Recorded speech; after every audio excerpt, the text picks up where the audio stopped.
नमस्कार दोस्तों, अगर आप 10वीं कक्षा तक पढ़े हैं और 10वीं कक्षा के ऊपर ही आपको गवर्नमेंट जॉब चाहिए, वो भी बिना एग्जाम दिए हुए और कोई इंटरव्यू दिए हुए, और ऐसा जॉब जो कि आपको 8 से 10 साल के बीच में डिपार्टमेंटल एग्जाम देके 1 लाख तक की सैलरी आपको दे सकता है। वो कैसे, वो भी हम आज के वीडियो में जान लेंगे।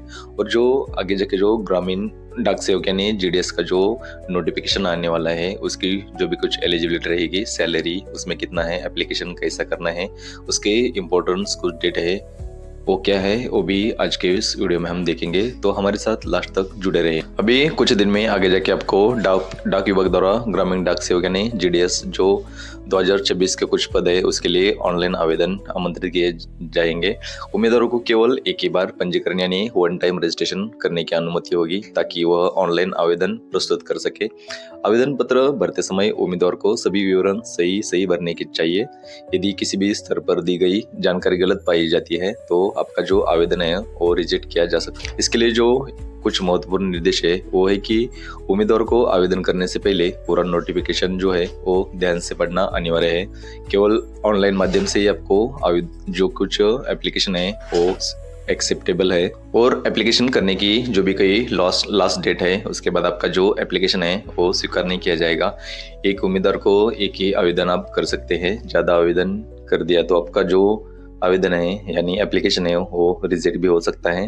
ये जो जीडीएस है, जीडीएस में जो कुछ पद रहते हैं वो हम देखेंगे। जीडीएस में मेनली 3 जो पद है वो रहते हैं। उसमें पहला है बीपीएम यानी ब्रांच पोस्ट मास्टर, सेकंड है एबीपीएम यानी असिस्टेंट ब्रांच पोस्ट मास्टर, और जो थर्ड है वो है डाक सेवक। ये जो सब पद है वो जो ग्रामीण क्षेत्रों जो इलाके हैं, इसमें जो डाकघरों में जो कर्मचारी काम करते हैं उसके हैं। इसके लिए जो एलिजिबिलिटी है वो है कि वो 10वीं कक्षा में उत्तीर्ण होना चाहिए। 10वीं कक्षा में आपका जो मैथ और जो इंग्लिश है वो कंपलसरी होनी चाहिए, और जो लोकल लैंग्वेज यानी स्थानिक भाषा है उसका ज्ञान उस कैंडिडेट को चाहिए। इसके बाद आता है कंप्यूटर ज्ञान यानी कंप्यूटर नॉलेज। उम्मीदवार के पास जो बेसिक कंप्यूटर नॉलेज है वो होना चाहिए। आपके पास कोई सर्टिफिकेट रहेगा तभी चलेगा, और नहीं रहेगा तभी चल जाएगा।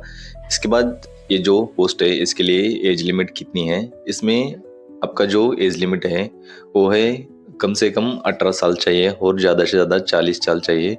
आयु की जो गणना है वो नोटिफिकेशन में निर्धारित जो कट ऑफ की तिथि है उसके अनुसार की जाएगी। एज कट ऑफ मतलब आपका जो एप्लीकेशन करने का लास्ट डेट है, लास्ट डेट में आपका जो उम्र है वो 18 से कम नहीं होना चाहिए और 40 से ज़्यादा नहीं होने चाहिए। इसके बाद आपको जो एज रिलैक्सेशन है वो भी दिया जाता है। SC ST के लिए आपको 5 साल के लिए रिलैक्सेशन दिया जाता है, OBC के लिए 3 साल, EWS यानी इकोनॉमिक व्हीकल सेक्शन के लिए कोई छूट नहीं है, PWD के लिए अनरिजर्व कैटेगरी में 10 साल है, OBC में 13 साल है, तो SC ST में आपको 15 साल तक का रिलैक्सेशन दिया जाता है। इसके बाद जो सिलेक्शन इसका प्रोसेस है वो कैसा है वो देखेंगे। इसमें कोई लिखित एग्जाम आपकी नहीं होगी। चयन पूरी तरह से जो 10वीं कक्षा के आपके मार्क है, अंक है, उसके मेरिट के आधार पर हो जाएंगे। समझो आपको 10वीं कक्षा में ज़्यादा मार्क रहेंगे तो आप नज़दीक किधर तो अप्लाई कर सकते हैं, थोड़े से कम रहेंगे तो आप जिधर कम मेरिट लगता है उस साइड आप अप्लाई कर सकते हैं। अंक की जो गणना है वो जो अपना परसेंटेज है उसमें की जाएगी। यदि आपको ग्रेड मिलते हैं 10वीं में A+, B+ वैसे कुछ ग्रेड रहते हैं, उसको भी निर्धारित सूत्र के अनुसार अंकों में बदल दिया जाएगा, और उसके बाद आपका जो मेरिट है वो लगा दिया जाएगा। मेरिट लिस्ट जो है वो मेरिट लिस्ट राज्य और सर्कल के अनुसार तैयार की जाती है। इसमें समान अंक होने पर एज के आधार पर वरीयता दी जाएगी। यानी समझो दोनों भी जो कैंडिडेट है वो 90% है, और एक का डेट ऑफ बर्थ 2001 है और दूसरे का 2002 रहेगा, तो जो 2001 का कैंडिडेट है उसको जो रेफरेंस है वो दिया जाएगा। इसके बाद आता है अंतिम चयन दस्तावेज सत्यापन, यानी आपका जो डॉक्यूमेंट वेरिफिकेशन है इसके बाद ही आपको सिलेक्शन का जो लेटर है वो दिया जाएगा। डॉक्यूमेंट वेरिफिकेशन में जो आपके कुछ ओरिजिनल डॉक्यूमेंट है वो कौन से रहेंगे जो कि आपको साथ लेके जाने हैं, उसमें है 10वीं कक्षा का मार्कशीट, जन्मतिथि प्रमाण पत्र यानी बर्थ सर्टिफिकेट, जाति प्रमाण पत्र यदि लागू हो तो, उसके बाद आएगा आपका निवास प्रमाण पत्र, उसके बाद कंप्यूटर प्रमाण पत्र यदि उपलब्ध हो तो, नहीं रहेगा तब भी चल जाएगा। फोटो पहचान पत्र यानी फोटो ID कार्ड, इसमें आधार और पैन कार्ड दोनों भी चल सकते हैं। ये जो एग्ज़ाम है, एग्ज़ाम में कितना जो एप्लीकेशन फ़ी है वो देखेंगे। अनरिज़र्व ओबीसी और ईडब्ल्यूएस जो मेल कैंडिडेट है उसके लिए ₹100 का जो एप्लीकेशन फ़ी है वो लग जाएगा। लेकिन जो महिला उम्मीदवार है और एससी, एसटी और पीडब्ल्यूडी के जो फिजिकल हैंडीकैप जो कैंडिडेट है उसके लिए कोई भी शुल्क नहीं है। इसके बाद अब जो वो जो शुल्क है यानी फी है वो आप ऑनलाइन भर सकते हैं। ऑनलाइन आप डेबिट कार्ड से, क्रेडिट कार्ड से और जो नेट बैंकिंग यूपीआई है उसका यूज़ करके ही कर सकते हैं। आप एक बार जो अपने फीस भर दिया तो उसके बाद आपका फीस कौन सी भी कंडीशन में आपको रिटर्न नहीं किया जाएगा। ऑनलाइन आवेदन आप कैसे कर सकते हैं अभी हम ये देखेंगे। ये जो इसका ऑफिशियल वेबसाइट है https://indiapost.gdsonline.gov.in, उस पर जाके आप वन टाइम रजिस्ट्रेशन कर सकते हैं। इसके लिए आपको जो मोबाइल नंबर है और ईमेल आईडी है वो लगेंगे। मोबाइल नंबर और ईमेल आईडी पे आपको वेरिफिकेशन कोड आएगा। वो वेरिफिकेशन कोड वेरीफाई करके आपको एक लॉगिन आईडी और पासवर्ड बना देने हैं। इसके बाद आपको लॉगिन आईडी और पासवर्ड से लॉगिन करके आपका जो पर्सनल डिटेल है वो आपको भर देना है। इसके बाद आपका एजुकेशनल डिटेल है वो भी आपको भर देना है। इसके बाद आपका जो पसंदीदा पोस्ट यानी आपको बीपीएम, एबीपीएम, जीडीएस के लिए कौन से पोस्ट के लिए भरना है वो भी आप चूज कर सकते हैं। इसके बाद आपका जो सर्कल है आपको कौन से सर्कल में भरना है वो भी आप इधर डाल सकते हैं। इसके बाद आपको लास्ट में आएगा फोटो और हस्ताक्षर यानी फोटो और सिग्नेचर आपको अपलोड करना पड़ेगा। आप जब भी फॉर्म भरे तब आपको जो भी कुछ डिटेल है वो ध्यान से भरनी चाहिए। इसके बाद क्योंकि आपने एक बार एप्लीकेशन सबमिट किया तो उसके बाद आपको कोई भी जो डिटेल है वो आपको करेक्शन करने नहीं दिए जाएंगे। आवेदन का जो प्रिंट आउट है वो भी आप लेके सुरक्षित रख सकते हैं। अभी ये जो बीपीएम, एबीपीएम का जो कार्य क्षेत्र है मतलब वो कैसे काम करते हैं वो भी हम देखेंगे। ग्रामीण डाक सेवक को उसी ब्रांच पोस्ट ऑफिस गांव में कार्य करना पड़ता है जहां उसका चयन किया गया हो। उम्मीदवार को उसी क्षेत्र का स्थायी निवास होना चाहिए या वहां रहने की व्यवस्था होनी चाहिए।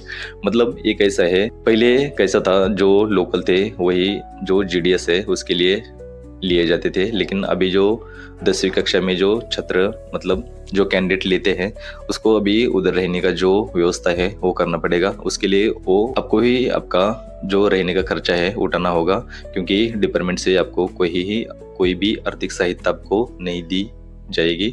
और जो आपका स्थान है उधर से आपका कम से कम 1-2-3 साल तक तो ट्रांसफर नहीं हो सकता है। इसकी वजह से आपको उधर जो है रहने की व्यवस्था करनी चाहिए। इसके बाद मेन जो आता है वो है वेतन यानी का सैलरी। इसमें आप सैलरी नहीं बोल सकते क्योंकि उसमें जो टाइम रिलेटेड कंटिन्यूटी अलाउंस है वो आपको दी जाता है। बीपीएम के लिए जो अपने कार्य घंटे है वो 4 से 5 रहते हैं। उसमें आपको जो बेसिक सैलरी है वो 12 से 29,380 तक मिल जाती है। मतलब आपको अभी स्टार्ट में आप जब लगेंगे तब आपको 12,000 प्लस जो भी कुछ अलाउंसेस वगैरह है वो आपको दिए जाएंगे। हर साल आपका 3% से सैलरी बढ़ जाएगा।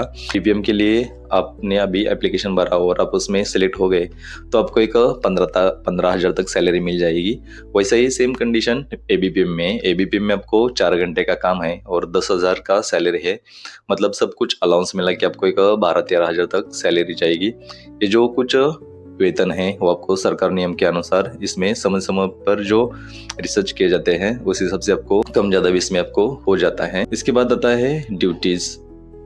ये जो सैलरी है मैंने पहले बोला था कि आप 1 लाख तक सैलरी पा सकते हैं, वो कैसे अभी हम देखेंगे। समझो आप बीपीएम में ज्वाइन हुए हैं और आपने 3 साल पूरा किया है तो उसके बाद आप एमटीएस का एग्जाम दे सकते हैं। जो एमटीएस रहते हैं पोस्ट ऑफिस में उसका एग्जाम दे सकते हैं। वो देने के बाद आप डिपार्टमेंट में आ जाएंगे। अभी आप खाली डिपार्टमेंट के साथ आउटसाइडर बन के काम कर रहे हैं, अब डिपार्टमेंट के एम्प्लॉय नहीं है। एमटीएस में आने के बाद आप डिपार्टमेंट के एम्प्लॉय हो जाएंगे।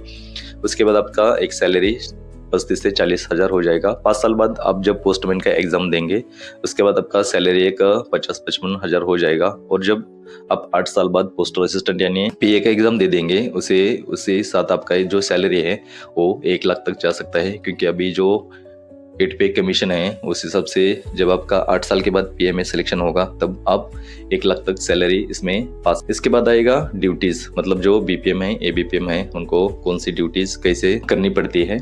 इसमें फर्स्ट आएगा डाक वितरण और संग्रह। मतलब आपका जो कुछ आपके लेटर वगैरह आता है, टपाल वगैरह आता है, वो आपको जो गाँव है जो आपको बटोरे के लिए दिया है उसमें वो घर जाकर उनके देना पड़ेगा। इसके बाद आता है बचत बैंक, आरडी, पीपीएफ योजनाओं कार्य, मतलब जो भी कुछ बचत सेविंग स्कीम है पोस्ट ऑफिस की, उस सब का कार्य करना पड़ेगा।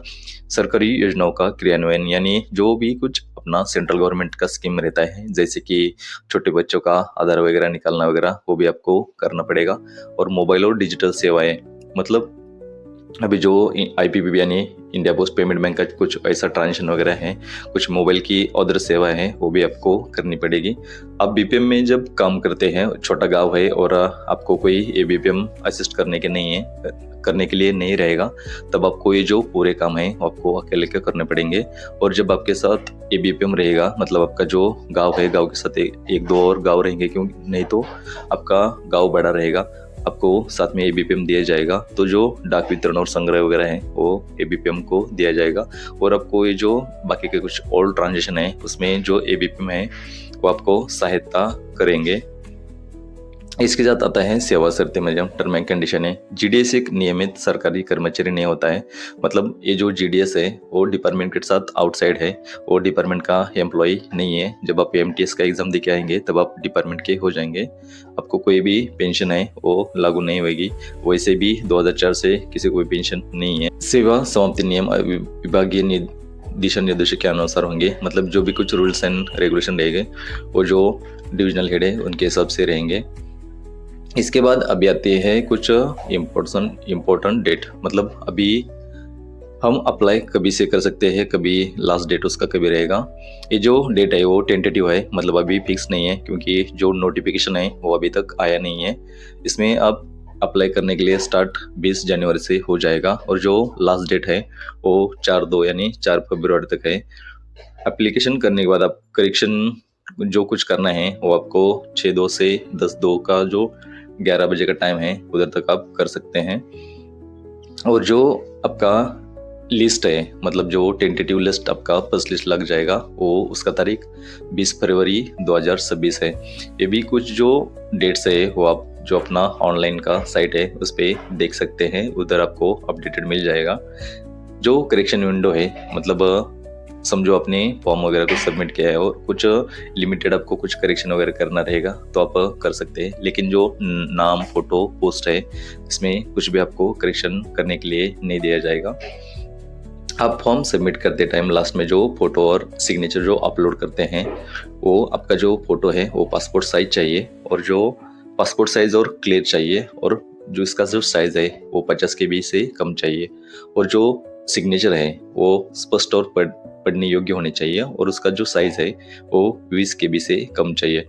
गलत फॉर्मेट या अस्पष्ट फोटो होने पर आपका जो आवेदन है वो रिजेक्ट हो सकता है। आवेदन रिजेक्ट करने के कुछ जो कारण है वो आप इधर देख सकते हैं। गलत जानकारी देना, मतलब आपने कुछ फॉर्म भरते टाइम गलत दिया हो और वेरिफिकेशन के टाइम वो पता चल गया है कि ये गलत है, तो आपको रिजेक्ट एप्लीकेशन है वो रिजेक्ट कर दिया जाएगा। एक से अधिक आवेदन करना। उसके बाद आएगा जो भी कुछ टर्म एंड कंडीशन है वो आप पूरे नहीं करते हैं तो आपको उधर भी आपका जो एप्लीकेशन है वो रिजेक्ट कर दिया जाएगा।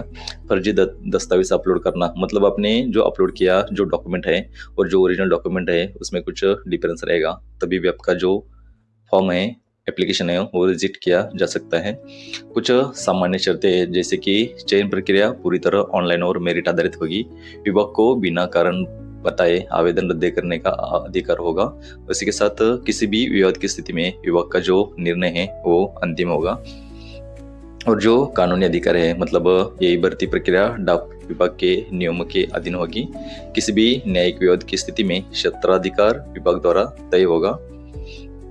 आपने जो एप्लीकेशन वगैरह किया है उसमें कुछ आपको मतलब कुछ पूछना वगैरह है, कुछ हेल्प चाहिए होगी, तो आप जो ऑनलाइन हेल्प डेस्क है, नहीं तो ईमेल की भी सुविधा आपको दी जाएगी उम्मीद। लेकिन इसके लिए आपका जो एप्लीकेशन नंबर वगैरह है वो आपको आपके साथ रखना चाहिए। ये जो इसका आधिकारिक वेबसाइट यानी जो इंडिया पोस्ट gdsonline.gov.in जो साइट है उसके माध्यम से भी जो कुछ भी है वो आपको मिल जाएगा। किसी भी एजेंट या दलाल से आप सावधान रहे, मतलब कोई वैसे कॉल करके बोल सकते हैं कि हम पोस्ट ऑफिस में जॉब लगा देंगे, पैसा चाहिए, ऐसे उसी हिसाब से आप उसके सावधान रहे। चेतावनी, मतलब ये इसमें ऐसा ही गलत या भ्रामक जानकारी देने वाले उम्मीदवार पर कानूनी कार्रवाई की जा सकती है, और विभाग किसी भी प्रकार की धोखाधड़ी के लिए जिम्मेदार नहीं होगा। जैसा कि हमने अभी बातचीत किया था, मतलब ऊपर देख लिया था। लास्ट में ये देख सकते हैं कि आवेदन से पहले पूरा जो नोटिफिकेशन है वो आपको पूरा पढ़ना चाहिए। एक 30 से 35 पेज रहेंगे और जो भी कुछ डॉक्यूमेंट इसमें मेंशन किए गए हैं वो आपको साथ पहले ही रखने चाहिए। अब आप जो इसका जो टेंटेटिव अभी लास्ट डेट है उस तक आप रुके नहीं, उसके पहले आपका जो जब भी ये साइट ओपन हो जाता है तभी आपका जो एप्लीकेशन है आप कर दीजिए। आवेदन का जो लास्ट तारीख है 4/2/2026, आप उधर तक नहीं रुके। 20 तारीख के बाद ओपन होने के बाद आप जितना जल्दी हो सके उतना आवेदन कर सकते हैं। इसके बारे में आपका जो नोटिफिकेशन वगैरह आएगा उसके बाद जो भी कुछ अपडेट वगैरह रहेंगे वो इस चैनल पे आ जाएंगे। आप हमारे चैनल के साथ जुड़े रहे और आपको ये जो पोस्ट है इसके बारे में कुछ भी आपके माइंड में कुछ क्वेरी वगैरह रहेगा तो आप कमेंट करके पूछ सकते हैं। आपको जल्दी से जल्दी रिप्लाई दिया जाएगा।